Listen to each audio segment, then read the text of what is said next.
So you can't say because Ukraine has been invaded that suddenly sovereignty is important, but it was never important for Palestine. I think this notion of international rules is very comfortable for some people to use when it suits them, but they don't believe in international rules when it doesn't suit them, because they don't apply international rules or law equally in all circumstances. So you can't say because Ukraine has been invaded that suddenly sovereignty is important, but it was never important for Palestine. It's very peculiar. If you believe in international law truly, then wherever sovereignty is infringed, it must apply.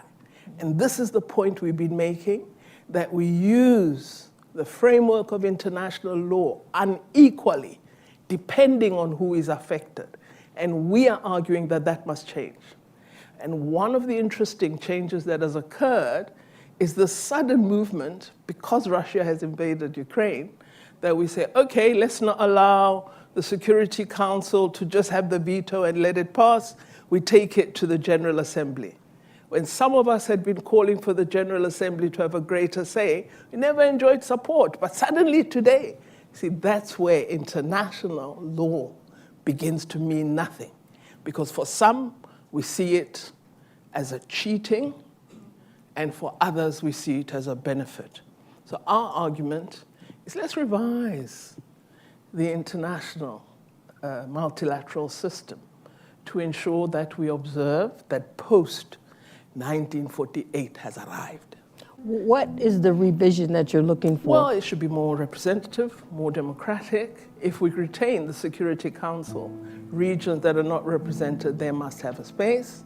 And I think the move for the General Assembly to have a greater say is an important one. And it should be for everybody, not one country.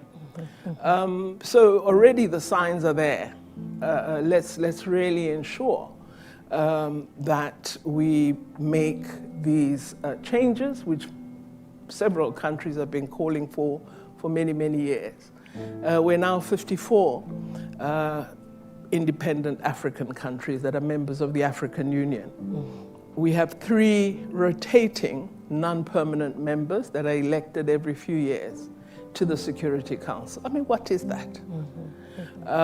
So I really think we've got to rethink the multilateral system, ensure it's more fair, more open, transparent, and democratic.